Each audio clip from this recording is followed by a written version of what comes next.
One night I was the assistant to the head officer the day over at Patterson Field, and we had 151 phone calls come in of objects flying down interstate, well at that time US 40, then turning at Columbus and going up to Detroit. And these were state policemen, some doctors that were up late at night, all kinds of people that reported seeing us. We had radar tracks on them, had airliners call in that they had seen them.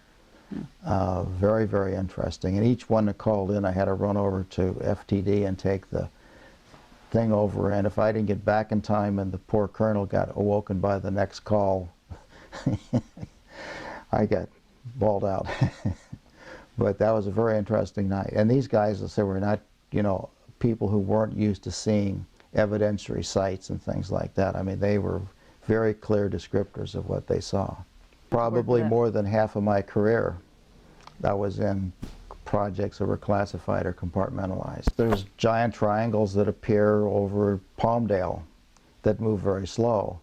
So they may be different triangles from, so they have these, the ones that I've heard about have these glow around them, and they're very large and very slow moving.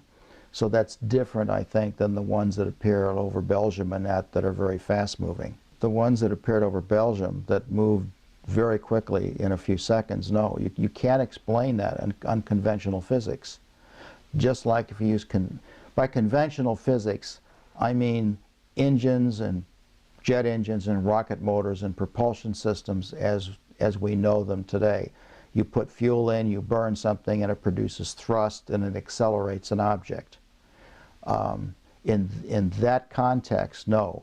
And in that kind of physics, you cannot explain hardly any human beings living long enough to go much beyond the edge of our little solar system.